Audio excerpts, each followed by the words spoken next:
All right. So, sort of the other hat I wore in Brattleboro, beyond running a positive lifestyle environment equilibrium and launching Super Fresh Organic Cafe, I also sat on the board of an organization at the time called Building a Better Brattleboro, aka BaBB.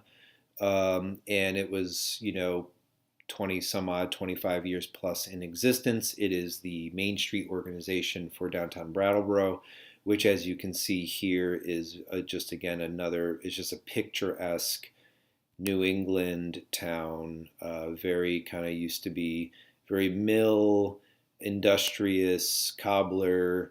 You can imagine early settlement, but in the modern era, magnificent architecture. Some things had sort of gone to the wayside during economic downturn, and other things are coming back.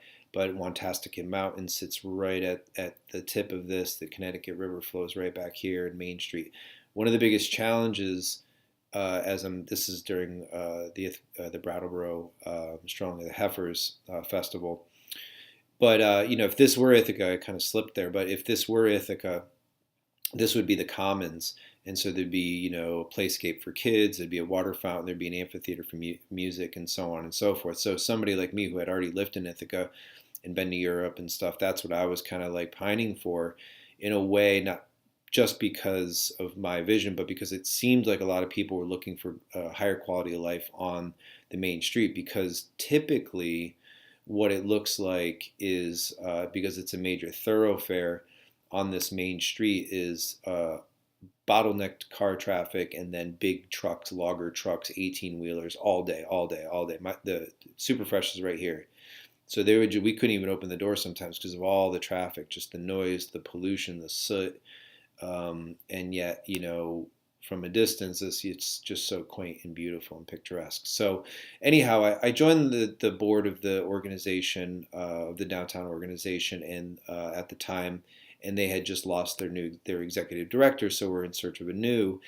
And even though I was running a restaurant, and here it is right here. This is Super Fresh right here, right at the waterfall, right in the backyard. Um, that I didn't really have the time per se, but it provided a salary, and it also allowed me to get involved in some of the things I'm passionate about. Running for mayor in Syracuse, kind of the vision of a sustainable future, things like that. So I got involved in the organization, took over as the new executive director and coordinator, and soon found out that there was a lot of politics involved, a lot of drama, a lot of kind of small town things going on, a lot of personality conflict. They had lost some steam with volunteerism. A lot of the merchants weren't coming to meetings anymore. So there was a lot on the plate. It wasn't just kind of just managing the day to day. So in the year that I was the executive, or the downtown coordinator was my title, I led a visioning exercise, a rebranding exercise, as well as a sort of recalibration of the organization. So Downtown Brattleboro Alliance, or DBA, is what we came away with. This is a name and a brand that I came up with and presented to them. And it, in many ways provided a fresh slate, just in terms of how people spoke about the organization. It gave them a new name to refer to it, kind of leave some of the past behind. But also the name, not to take too much credit for it, but, it really speaks more closely to what it is. And also, the sort of the subliminal DBA, doing business as, kind of was a nice little hitch there. So not only, did we rebrand and kind of give it a new look and a new feel, we really went in, we had a retreat. We kind of relooked at the organization with a clean slate internally, and I and some others went out and recruited new board prospects, and had a whole wave of visioning discussions with community members, brainstorming sessions, and led in many ways to stirring the pot in terms of what was going on in terms of the future planning of downtown Brattleboro. And what was most interesting is that at the time, Brattleboro was getting a tremendous amount of attention coming out of the Irene hurricane that had come through New England and battered New England, and Brattleboro was hit really badly. So the river that runs it's actually Brattleboro is a confluence of three rivers, but one of them flooded the lower part of the downtown. How funny! This is one of my murals. I painted this here. Anyhow, um, so I was also on the Public Arts Commission. I did a bunch of things on that front. So I haven't been to this site, so it's pretty cool to see. Um, and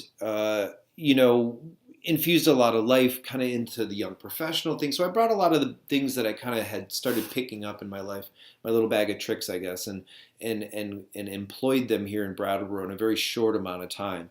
And again, there's some leave behinds here that I'm very proud of. I helped to kind of reignite some conversation and provide some information to the Public Arts Committee. And now they're, after also painting a number of murals in Brattleboro, are, just kind of going and up and running, like, kind of how I helped kickstart the Ithaca Public Arts Commission years ago, as well as the Public Arts or the Cultural District Commission in Syracuse. So, man, it's a mouth.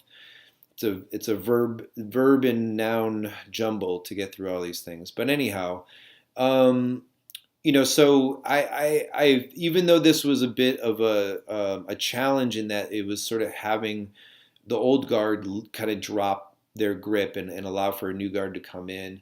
Again, I was a lightning rod for a lot of that change to happen. But as you can see, even just from this website compared to what I inherited in Brattleboro, I mean, we're light years ahead of ourselves here. And just to touch on a few things, these are some images that I had come up with and photoshopped coming out of some of our visioning sessions when I was asking people in Brattleboro, how do you want to live? What type of amenities do you want? What type of lifestyle do you want to live here? And so everything from these beautiful, robust gardens to, just sort of like leisure areas, public art. I commissioned a mural here. Bike lanes, more livingscapes, urban agriculture, public art, bring the fountains back. There was a couple old fountain sites that had been sort of left, non-functional. And so, these are just a few of the images, but, it's sort of like, again, a lot of people, when asked if to wave a magic wand, what types of things would you like to have? It all really comes back to community. It comes back to happiness, joy, just repairing some of the damages that have been done and things like that. So that all culminated in myself and my partner putting a proposal together. This area here that I outlined, it was the flood area.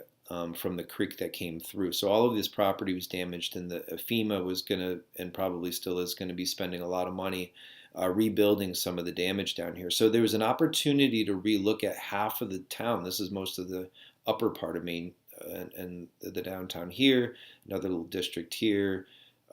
The retreat is here.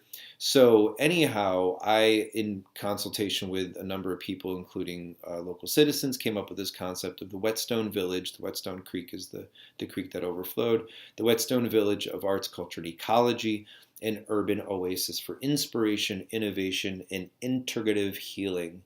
And so, the subtext, a new smart zoning district and restorative neighborhood development proposal.